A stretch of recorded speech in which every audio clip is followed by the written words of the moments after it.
Parisi ja del, fitoi trofeun e parë në Ligën e Kampioneve, duke shkatruar Interin 0. Mi branda miserët në Dira Sprint në ABC News, ku gjithësisht do të flasim për këtë finale që ishte në 1-1, pra dominim total i Paris Saint-Germainit, por dhe gabime të jashtëzakonshme të Interit të Simone Inzaghi. Duke do të flasim për kombëtaren shqiptare, është gati pra përballja me Serbin, natyrisht ankth, shpresë dhe emocion, por ka ende 6 ditë përpara se të përjetojmë këtë takim. Duke do të flasim dhe për U17-ën, ku zhgënjimi ishte për kombëtaren tonë, por ndërkohë finalja e kësaj kategorie po dominohet dhe fitohet nga Portugalia, ndërkohë që ka ende minuta deri në përfundim. Për këto dhe argumenta tjera në mbrëmjen e sotme, me të ftuarit e mi, Ermal Tahiri, trener, mi mbrëmje Ermal, mirë se erdhe. Pak me vonesë, por gjithsesi je në kohë rekord e mi. Ja doli Parisi ta fitoj trofeun e parë Ligës e Kampioneve. Kohë rekord Parisi apo unë? Jo, tin kohë rekord Parisi me pak vonesë po ja doli. Parisi ti je tifoz i Interit, mos gaboj. Po, nuk e ndryshoj, është e vërtet, po. Ja. Nesër ishte dje spektakolare për sa i përket Parisit. Në të gjitha linjat. Pressing, defensiv, ofensiv. Kështu nuk i la asnjë lloj shtegu, nuk i la asnjë lloj mundësie Interit që të reagonte. Quhet fitore Luis Enriquez kjo? Patjetër. Patjetër. Trajneri është ai që jep karakterin komplet ekipit, duke hequr edhe Mbappén, duke thënë që ai po mprish komplet sulmin dhe doli këtu ku është sot kampion i Champions League-s. Jo kampion Champions League-s, ka marrë 3. Po, triplet e mi këtë vit. 4. Ajo që është e rëndësishme është që ai thyu dhe rekordin 15-0 të Champions League nuk ka ndodhur. Jo, deri në 4-0 pra Milani që mundi Barcelonën e Johan Cruyffit. Me Interin, por mu bëj qefi shumë, përsa i përket Luis Enriquez, dhe sa i përket ekipit vet, që duke pasur Messin, Neymar dhe shumë lojtar Mbappé dhe shumë lojtar tjerë me shumë budget të lartë, nuk ja dolën asnjëherë dhe ja dolën me këtë ekip. Pra quhet fitore e grupit, themi dhe jo e yjeve dhe individëve. Qartë, Tami Kona, mi mbrëmje sere Tami. Përshëndetje. Gazetar menaxher.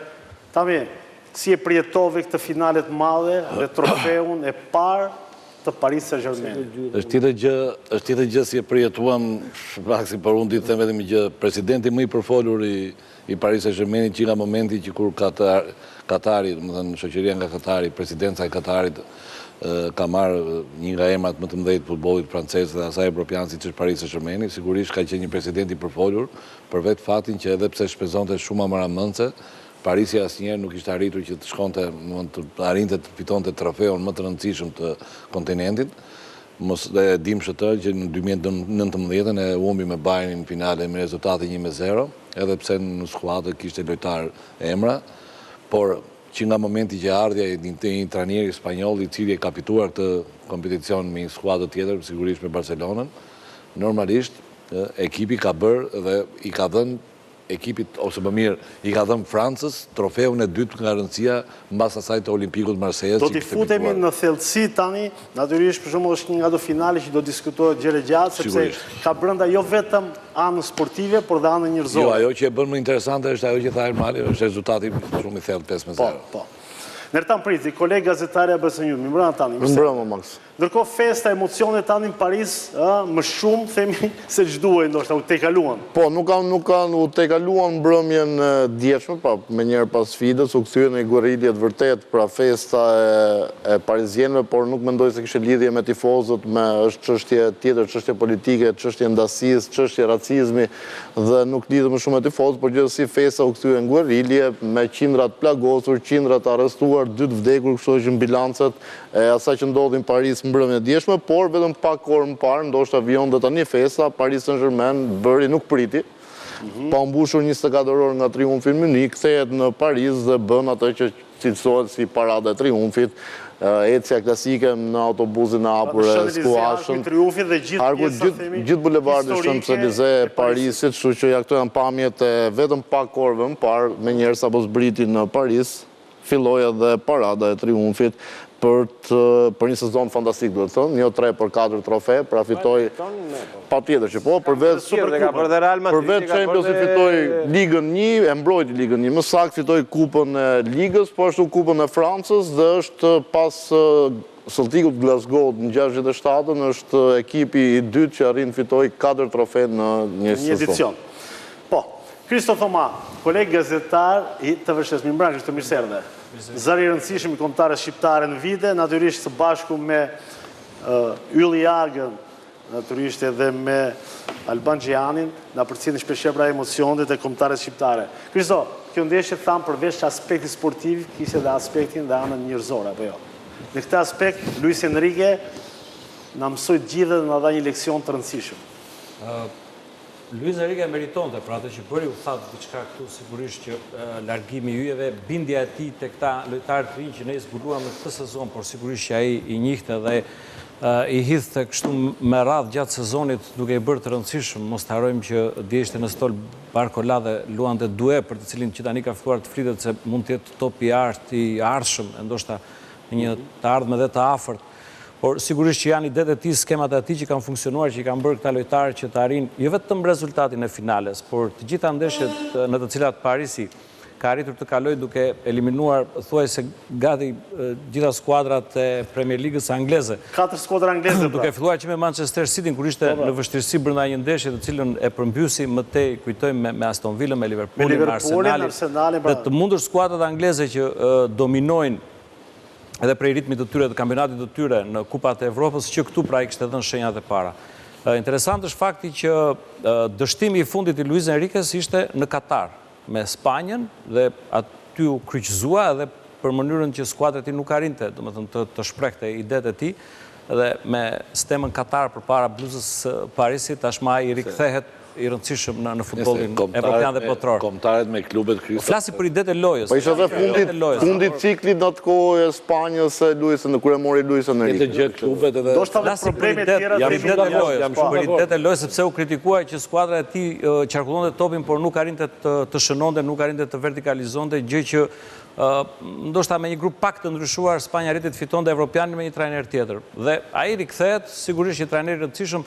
Më ka qelluar që ta ndjek, nuk do zgjatem shumë.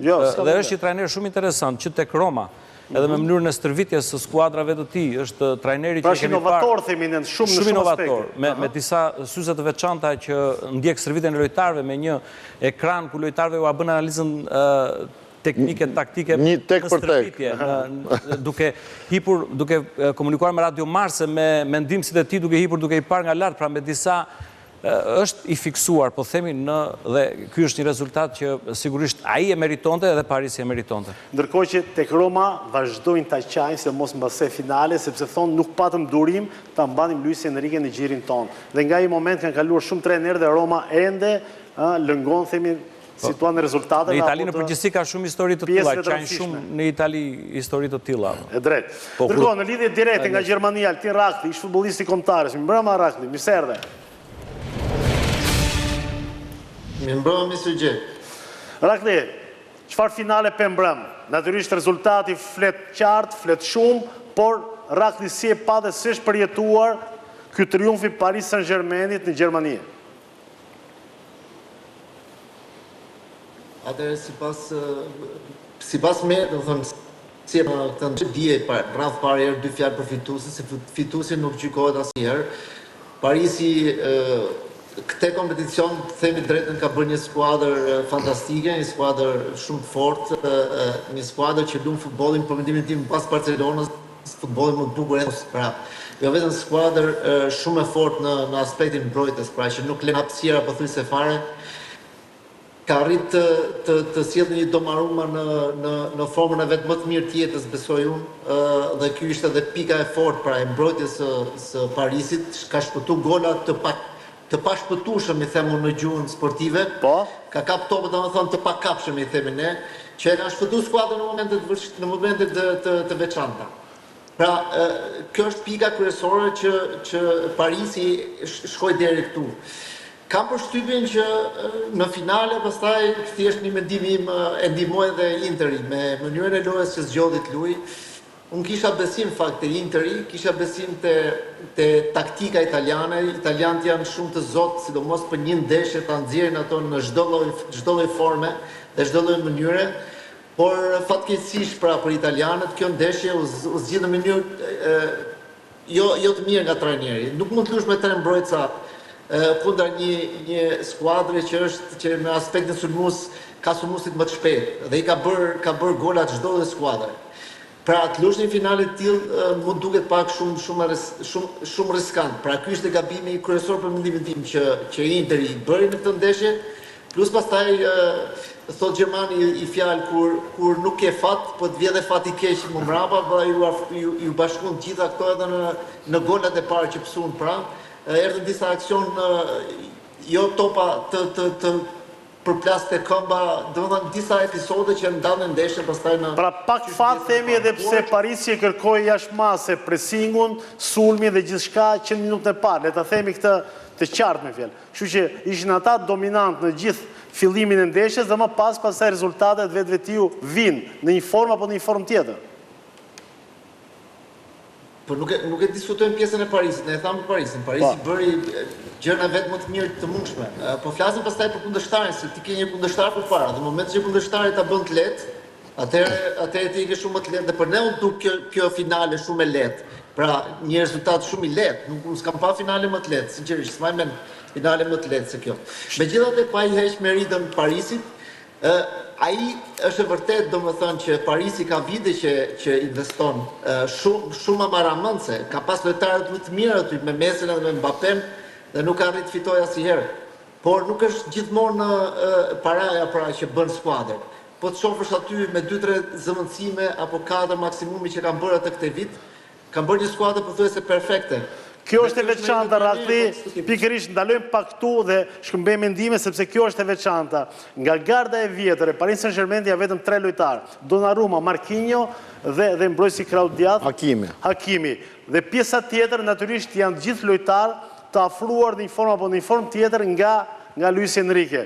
Kapiteni Marquinhos, kur në fund të ndeshjes, kur shikon të lojtarët e Inter që ishin më thënë duke qarë, sigurisht ishte nga ta, sepse ishte ai që e humbi finalen me Bayern Munich, edhe normalisht ishte shprehur që e kuptoi sa e rëndë është kur humb një finale të tillë. Në qartë, po jemi tek ideja e ndërtimit të kësaj skuadre, se këto janë gjëra emocionale. Sigurisht. Franca 2 herë ka fituar Champions League. Është era e dytë ashtu, mas Olimpikut të Marseille. 2 herë në Gjermani, dhe 2 herë përbat 2 skuadrave të Milanit. Dhe 2 herë para 2 kur thonë të Milanit. Është Marseille, Milan në histori, imagjinoni në historinë e futbollit në këto vitet e fundit, gjithë ajo Francë. Ka një ndryshim. 2 lojtarët e mesfushës? Jo të mesfushës. 2 lojtarët e Winger, që janë i djatë dhe i majtë, duhe gola. Po dhe Kvaratskhelia, po. Gjorgjani, super lojtar dje, po të shifë dhe mbrojtje ka qenë që shkonde dhe vinte. I kështë Dembele, që ka qenë gjithë vitin dhe prapi ishte nga lojtarët më të mirë. Vitinha, super organizator. Pasaj pjesa tjetër, ajo që të bënde për shtypi ishte pjesa e presingut që i bëri Paris Saint-Germain. Ne thamë... Pra presingu i lartë, themi. 25 minuta do të mbante.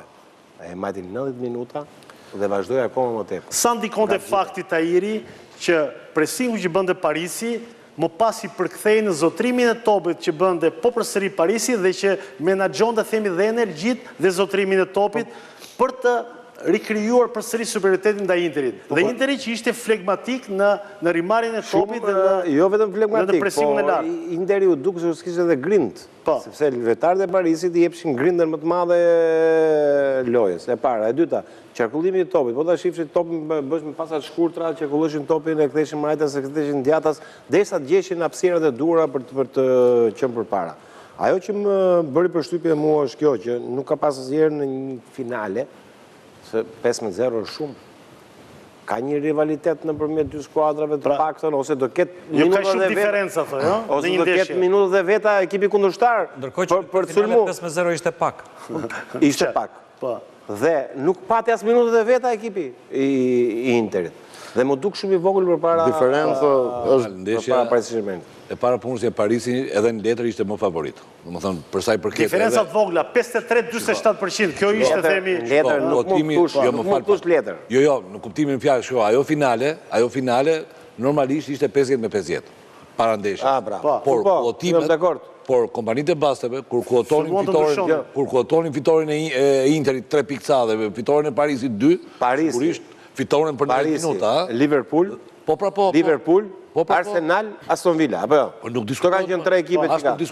Kurse Interi, Bayern Munich, Barcelona, dhe të tëra këto, përdej po them, të tëra këto e sfumuan, sepse ky Inter, se mjafton të themi që eliminoj Barcelonën dhe Bayernin, komentat do ishin shumë të dhe, por nga mënyra se si u zhvillua loja, sepse nuk ka bërë vaki në Champions League, që në minutën e 22 ndeshja tjetë 2-0. Jo, ka bërë vaki dhe një farë në pasaj është të rikëthyr prapë, po diferencat ma jemi shpresë. Maksi, më falë pak, Maksi, ne po themi për 5 vitet e fundit, për historia e Champions League-ës... Jo, më silo 5 vitet e fundit historia, ta zgjerojmë pak më shumë. Po ta zgjerojmë, ore, tani ka fitore 4-1. Milan Steaua ka qënë në finale që ishe më e letë në thonjza për Milanin, është ai Realit me Entraktin e Frankfurtit, shumë vite para 7-3, po da aty Gjermanët bën gola. 10 vitet e fundit është fitore... Edhe Milan Barcelona 4-0. Po, dhe është fitoria e Realit me Atletikon 4-1, Barcelona me Juve 3-1. Gjithës si kishë ndeshje, dje nuk kishë ndeshje. Sepse da kemi vetëm pjesën e parë, natyrisht ne kemi mundësi ta vazhdojmë dhe bisedën tonë. Rakli, ndërkohë mund të konsiderohet kjo si ndeshja për Interin, ndeshja që zhgënjyen yjet, liderët, dhe këtu kam parasysh që nga Barella, Lautaro Martinez, duke vazhdojnë pas Bastoni, Çalhanoğlu e me radhë. Konsiderohet kjo dështimi liderëve? Tashi nuk mund t'i kapim liderët veçantë nga skuadra, sepse ato në një skuadër. Unë do t'i krahasoja me repartin, nëse do t'i krahasoshim repartin për njëra tjetrën, duke si ku po lute, ku të them unë, liga më e fortë kundër një ligë më dobët atë ndeshje. Tashi edhe unë jam habit, sinqerisht jam habit, sepse prisja shumë më shumë nga Interi, them drejtën.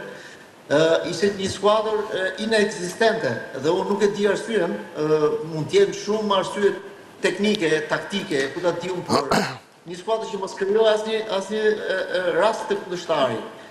Dhe Interi është skuadër që ka elementet për të bërë diçka, pra, për të rrezikuar por të kundërshtarit. Unë them që mos ketë ndonjë arsye tjetër, se domethënë nuk e di, një skuadër empire ashtu domethënë. Patjetër që çfarë mund të jetë tjetër, psikologjike, fizike, gjunjët, e ke mund të jetë aspekt fizik, sepse muajin e fundit, për shembull, Interi ka qenë në situatë kritike, ka qenë në krizë. Të gjithë mendonin që ndoshta do rikthej nga kjo javë plot pushimi në aspektin fizik, por jo. Ja, mund të jetë aspekti fizik, por patjetër edhe 2 golat e shpejtë luajtën atë rolin e vet, them drejtën, se Interi sa do i përgatit psikologjikisht çdo skuadër pse 2 gola në finale të tillë edhe bien moralisht. Por diçka nuk shkonte te ajo skuadër dhe ajo u pa, domethënë. Mund të jetë ana fizike si thoni ju, po nuk e di. Pra, në një finale të tillë edhe një skuadër shumë më e dobët si Interi do kishte dhënë shumë më shumë se sa dhanë ato të tjerë. Ndërkohë, Rakli, pjesën e dytë, duhet ndryshonte diçka Simone Inzaghi duke pas parasysh që skema e pjesës parë dështoi, themi, në të gjitha aspektet.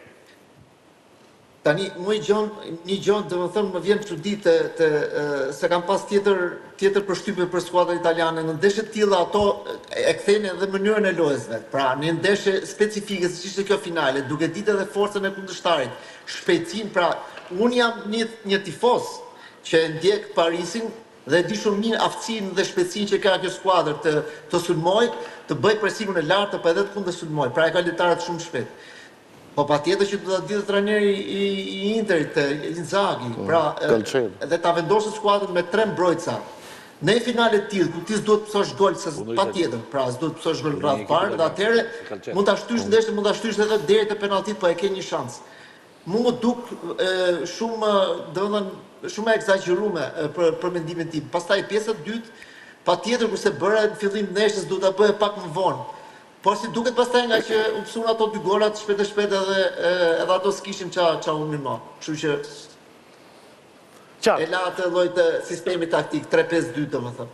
Ndërkohë, të veçantat e Luis Enriquez.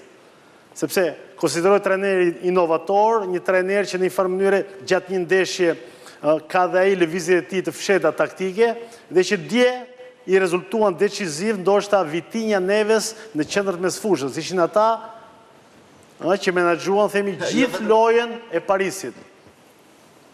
Jo vetëm dje, unë këtë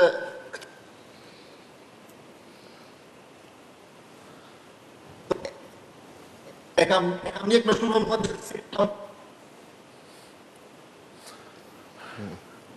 Ndërkohë një sekundë sa të bëhet linja më pastër. I kanë drita në Gjermani. Po, Rafti, mund vazhdojmë.